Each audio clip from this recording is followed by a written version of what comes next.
Hello everyone, welcome to Chetan Bharat Learning. In today's video, we are going to cover 16th Finance Commission's important facts through MCQs. तो MCQs के जरिए हम 16th Finance Commission के important facts को study करेंगे. चलिए शुरू करते हैं. First of all, consider the following statements regarding the Finance Commission of India.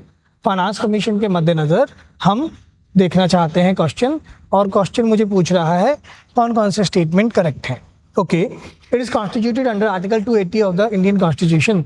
बिल्कुल ठीक है ये स्टेटमेंट. फाइनेंस कमीशन बनाया जाता है आर्टिकल 280 के तहत 5 ईयर्स के लिए, और फाइनेंस कमीशन का अपॉइंटमेंट करते हैं प्रेसिडेंट ऑफ इंडिया. ठीक है, तो ये स्टेटमेंट बिल्कुल ठीक है.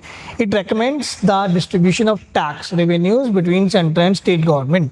ये भी स्टेटमेंट बिल्कुल ठीक है कि फाइनेंस कमीशन रिकमेंडेशन प्रोवाइड करते हैं कि सेंटर और स्टेट गवर्नमेंट आपस में कैसे रेवेन्यू का डिस्ट्रीब्यूशन करते हैं. तो ये भी स्टेटमेंट ठीक है. Then it has the power to enforce its recommendation. क्या फाइनेंस कमीशन के पास पावर है कि वो एनफोर्स करेंगे अपने रिकमेंडेशंस को? नहीं, इनके पास एनफोर्सिंग पावर्स नहीं है. So this statement is incorrect. And it is a permanent constitutional body. No, ये कॉन्स्टिट्यूशनल बॉडी है, yes, but it is not a permanent constitutional body. ये परमानेंट नहीं है, हर 5 साल बाद इनको दोबारा से रीअपॉइंट किया जाता है.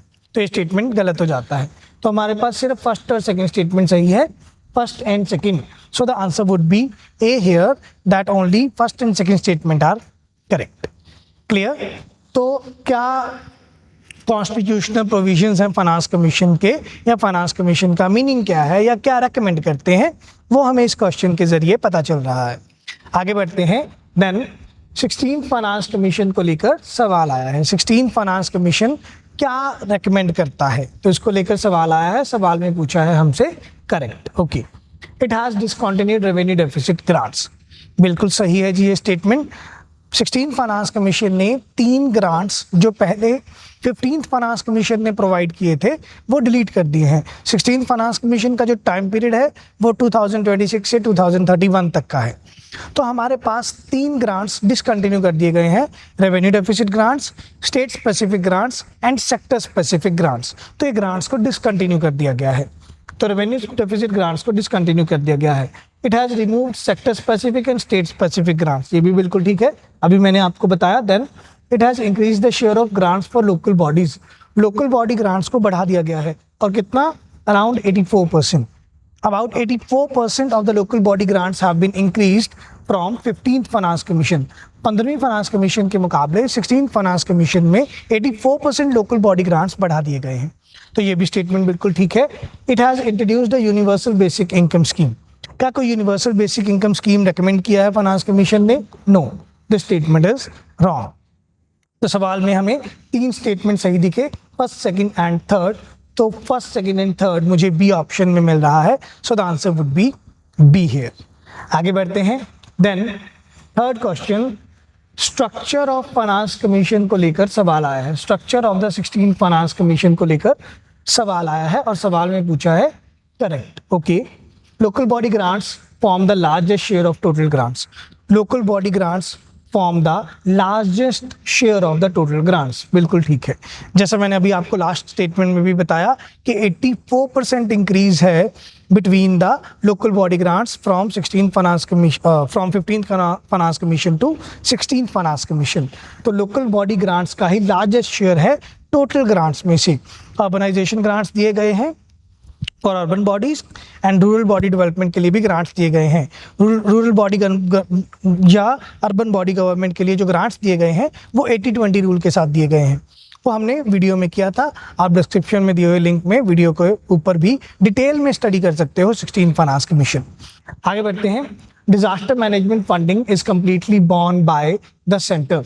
डिजास्टर मैनेजमेंट का जो फंड है ये सिर्फ सेंट्रल गवर्नमेंट बॉर्न करेंगे. नहीं, दिस स्टेटमेंट इज रॉन्ग.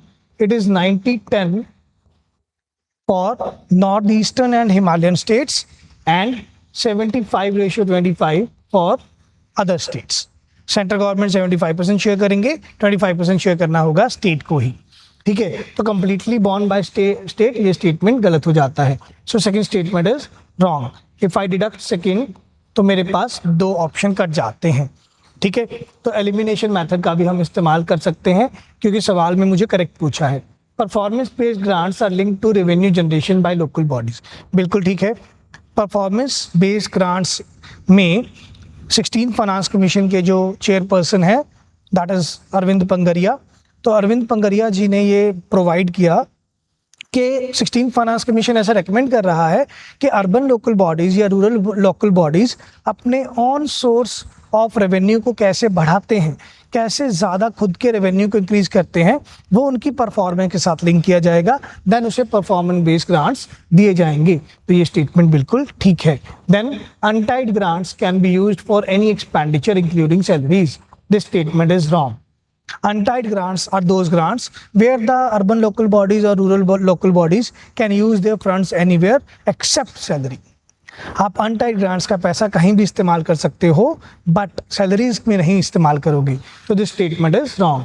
सो यहाँ पर हमारे पास फर्स्ट और थर्ड स्टेटमेंट ही करेक्ट है। So the answer would be A, that only first and third statement is correct. आगे बढ़ते हैं। With reference to fiscal reforms recommended by 16 finance commission, physical reforms क्या recommend किए गए हैं उसको लेकर सवाल है। The centre is targeted to reduce physical deficit to 3.5% of GDP by 2030-31।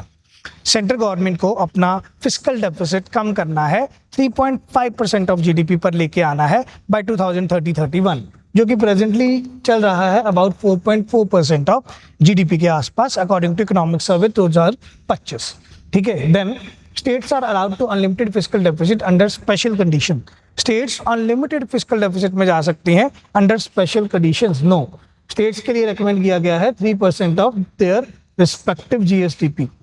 3% of their respective GSDP they can go for fiscal deficit for the states, that is gross state domestic product। तो वो अपने gross state domestic product का 3% ही fiscal deficit में जा सकते हैं, unlimited fiscal deficit नहीं रखा गया है।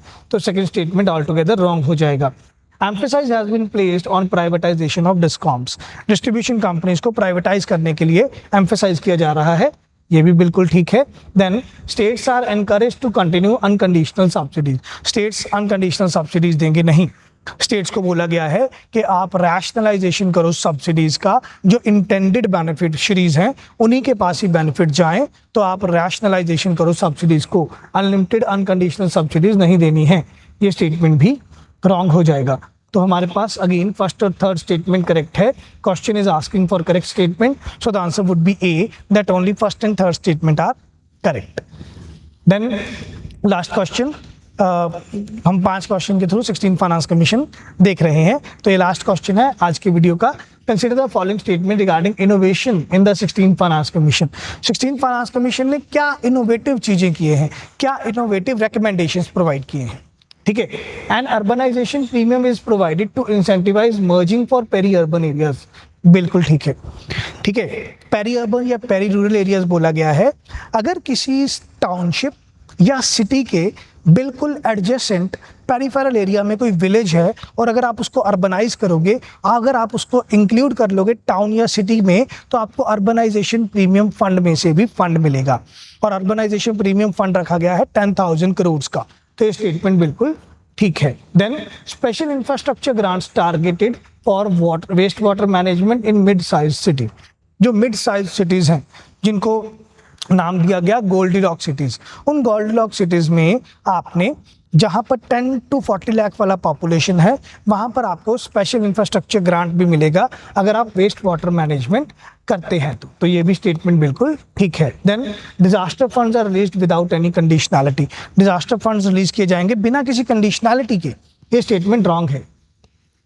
16 फाइनेंस कमीशन ने रेकमेंड किया that central government do provide disaster management fund on the condition that if from the first year the state government can provide any kind of information on disaster management system information and management information system।